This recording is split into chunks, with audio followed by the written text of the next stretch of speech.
Hello guys, मैं हूं रोहित और इम्पैक्ट हिंदी इन्फो में आपका स्वागत है। तो गाइस, आज की इस वीडियो में हम डिस्कस करने वाले हैं इम्पैक्ट रेसलिंग के टॉप 5 एक्स डिवीज़न चैंपियंस के बारे में।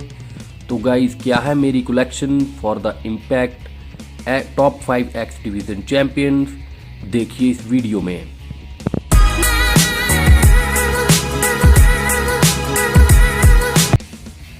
तो गाइज, मेरी जो टॉप 5 कलेक्शन है उसमें मैंने नंबर 5 पे एक नहीं बल्कि 2 रेसलर्स को रखा है, जिसमें रोहित राजू और एबेस दोनों शामिल हैं। तो गाइज, एबेस के बारे में मैं आपको बता दूं कि एबेस जो है 1 टाइम एक्स डिवीज़न चैम्प रहे हैं, लेकिन गाइज वो इम्पैक्ट रेसलिंग के आज तक के सबसे हैवीएस्ट एक्स डिवीज़न चैम्पियन हैं। तो ये रिकॉर्ड जो है वो एबेस के नाम है, इसलिए मैंने उनको नंबर 5 में रखा हुआ है।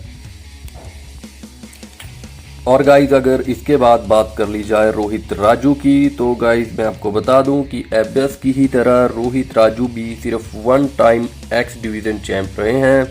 लेकिन गाइज, हम सभी इंडियंस को ये बात जान के खुशी होगी कि रोहित राजू जो हैं वो संजय दत्त के बाद दूसरे ऐसे रेसलर हैं, दूसरे ऐसे एक्स डिवीज़न चैंपियन हैं इम्पैक्ट रेसलिंग के अंदर, जिन्होंने इंडिया को इम्पैक्ट रेसलिंग के अंदर रिप्रेजेंट किया है। तो गाइज, इन्हीं बातों की वजह से एबेस और रोहित राजू दोनों को मैंने नंबर 5 पे रखा है। और गाइज, इसके बाद बात कर लेते हैं नंबर 4 की। तो गाइज, नंबर 4 पे मेरी कलेक्शन के हिसाब से आते हैं संजय दत्त। तो गाइज, मैं आपको बता दूं कि संजय दत्त भी 1 टाइम एक्स डिवीज़न चैंपियन रहे हैं। लेकिन गाइज, संजय दत्त पहले ऐसे रेसलर थे इम्पैक्ट रेसलिंग के अंदर जिन्होंने इंडिया को रिप्रेजेंट किया, और इतना ही नहीं, वो पहले ऐसे एक्स डिवीज़न चैंपियन थे इम्पैक्ट रेसलिंग के अंदर जो इंडिया को रिप्रेजेंट करते थे। तो इन्हीं सभी बातों की वजह से संजय दत्त मेरे हिसाब से आते हैं नंबर 4 पे। आप लोगों का क्या कहना है इस बारे में, आप कमेंट्स में बता सकते हैं। और गाइज, इसके बाद चलते हैं नंबर 3 की ओर। तो गाइज, मेरे हिसाब से नंबर 3 पे आते हैं क्रिस सैबिन। तो गाइज, मैं आपको बता दूं कि क्रिस सैबिन जो है वो 8 टाइम एक्स डिवीज़न चैंपियन रहे हैं, यानी कि वो 8 बार Impact Wrestling X division champion रहे हैं। और इतना ही नहीं, उन्होंने 2003 में सुपर एक्स कप भी जीता था। और गाइज, मैं आपको बता दूं कि Chris Sabin most training X division champ हैं। उन्होंने 8 बार इस टाइटल को रेन किया है। और गाइज, ये एक बहुत ही तगड़ा रिकॉर्ड उन्होंने बनाया हुआ है। Chris Sabin 8 time X division champion, इतने ज़्यादा टाइम तक कोई भी X division champion Impact Wrestling के अंदर नहीं रहा है। तो इसलिए क्रिस सैबिन मेरे हिसाब से आते हैं नंबर 3 पे। और गाइज, इसी के साथ अब हम चलते हैं नंबर 2 की ओर। तो गाइज, नंबर 2 पे मेरे हिसाब से आते हैं ऑस्टिन एरिस।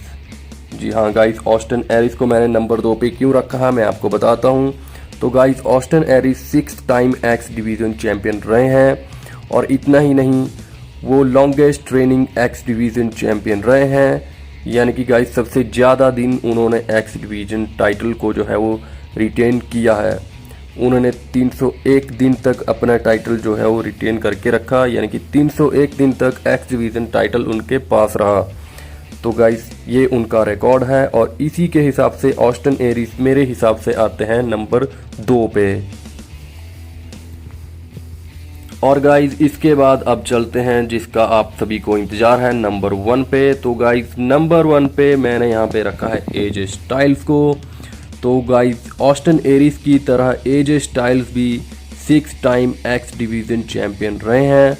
और गाइज, मैं आपको बता दूं कि एजे स्टाइल्स जो है वो इम्पैक्ट रेसलिंग के पहले एक्स डिवीज़न चैंपियन थे। जी हाँ गाइज, जिन लोगों को पता नहीं है उनको मैं बता रहा हूँ कि वो इम्पैक्ट रेसलिंग के पहले एक्स डिवीज़न चैंपियन थे। यानी कि जब पहली बार X division championship Impact Wrestling या फिर TNA इम्पैक्ट रेसलिंग के अंदर आई थी, तब एजे स्टाइल पहले एक्स डिवीज़न चैंपियन बने थे। तो इसलिए वो मेरे हिसाब से नंबर 1 पे आते हैं। तो इसी के साथ ही वीडियो होती है समाप्त। जल्द मिलते हैं अगली वीडियो में। धन्यवाद।